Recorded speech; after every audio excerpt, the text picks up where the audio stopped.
Hello friends, আমি doctor Dipankar unity hospital থেকে বলছি। তো আজকে অ্যাকচুয়ালি ফটোথেরাপি নিয়ে কিছু বলার জন্য। অ্যাকচুয়ালি আমরা যখন বেবিকে ফটোথেরাপি নিচে রাখি তো কী কী জিনিস আমাদেরকে লক্ষ্য রাখতে হবে, এটা খুব ইম্পর্টেন্ট। তো নর্মালি আমরা ফটোথেরাপি সেই সমস্ত বেবিদেরকে দিই যাদের একটু জন্ডিসের লেভেল একটু বেশি থাকে। কোন লেভেলে ফটোথেরাপি দেবো সেটা নির্ভর করে অনেক কিছুর উপর, বাচ্চার বয়সের উপর, বাচ্চার ওজনের উপর, কত উইক্সের ডেলিভারি হয়েছে, এইগুলির উপর। তো যখনই আমরা ফটোথেরাপি দিই তো ফটোথেরাপি মেশিন আর বাচ্চার মধ্যে যে distance as per as instruction অনুসারে আমাদেরকে রাখতে হবে, আর তার পাশাপাশি কিছু কেয়ার আমাদেরকে নিতে হবে। তো ফটোথেরাপি নিচে রাখলে কি হয়, আলোর নিচে যখন আমরা রাখবো বাচ্চার শরীরের জলের অভাব মানে ডিহাইড্রেশনের অভাব হতে পারে, সেই জন্য বাচ্চাকে ফ্রিকুয়েন্টলি আমাদেরকে ব্রেস্ট ফিডিং দিতে হবে। অ্যাটলিস্ট এভরি 2 to 3 আওয়ার, 2 থেকে 3 ঘন্টা পর পর ফিডিং দিতে হবে। আর ফটোথেরাপি আমাদের এনশিওর করতে হবে যাতে পুরো লাইটটা যাতে পুরো বডির উপর পড়ে। হ্যাঁ, একটু কাছে আসো। শুধুমাত্র চোখ আইসিল দিয়ে কভার করতে হবে, আর জেনারেটলি দিয়ে আমরা হাগিস দিয়ে আমরা কভার করব।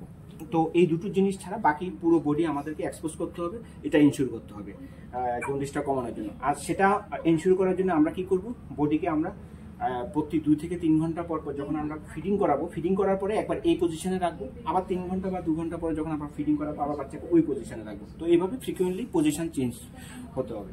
আর ফটোথেরাপি নিচে যখন বাচ্চাকে রাখবো আমরা ইন্টারমিডিয়েন্ট রাখবো না। সাপোজ 2 ঘন্টার জন্য ফটোথেরাপি, আবার ফিডিং করার পর বাচ্চার মায়ের সাথে রাখতে হবে, সেরকম না, কন্টিনিউয়াস ফটোথেরাপি দিতে হবে। তো কতদিন ফটোথেরাপি দিতে হবে সেটা ডিপেন্ড করে পেডিয়াট্রিশিয়ানের উপর, অনেক কিছু দেখতে হয় আমাদের জন্ডিসের লেভেল।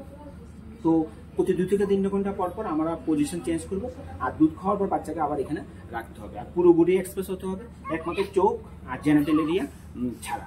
আর এর পাশাপাশি ফটোথেরাপি দিলে স্কিনের মধ্যে কিছু র্যাশ হবে, এগুলি টেম্পোরারি, কিছুদিন পরে এগুলি নর্মালি ঠিক হয়ে যায়। এর পাশাপাশি ফটোথেরাপির নিচে একটা বেবিকে যখন রাখা হয় একটু ডায়রিয়া হতে পারে, দিস ইজ এ নর্মাল, কারণ শরীর থেকে যে জন্ডিসটা আছে জন্ডিসটা অ্যাকচুয়ালি বেরোবে। আর যখনই একটা বাচ্চাকে ফটোথেরাপির নিচে রাখা হয় প্রত্যেকদিন আমরা অ্যাকচুয়ালি জন্ডিস মানে বিলিরুবিন আমরা চেক করি, অথবা অ্যাজ পার অ্যাজ রিকোয়ারমেন্ট অনুসারে না আমরা চেক করি। তো এই জিনিসগুলো চেক করতে হবে। এর পাশাপাশি খুব ইম্পর্টেন্ট জিনিস, বাচ্চার টেম্পারেচার চেক করতে হবে। এই জন্য থার্মোমিটার দিয়ে আমরা টেম্পারেচার চেক করবো, কি হাইপোথার্মিয়া টেম্পারেচার কমে গেছে বা টেম্পারেচার বেড়ে গেছে, হাইপারথার্মিয়া, এইগুলি আমরা চেক করতে হবে। তো এই জিনিসগুলি মোটামুটি আমরা কেয়ার নিতে হবে নিউবর্নের জন্য যখনই একটা বাচ্চাকে ফটোথেরাপি বা নিচে রাখা হবে। এটাই বলার জন্য আমি এখানে এসেছি। সবাই ভালো থাকবেন, ভাই।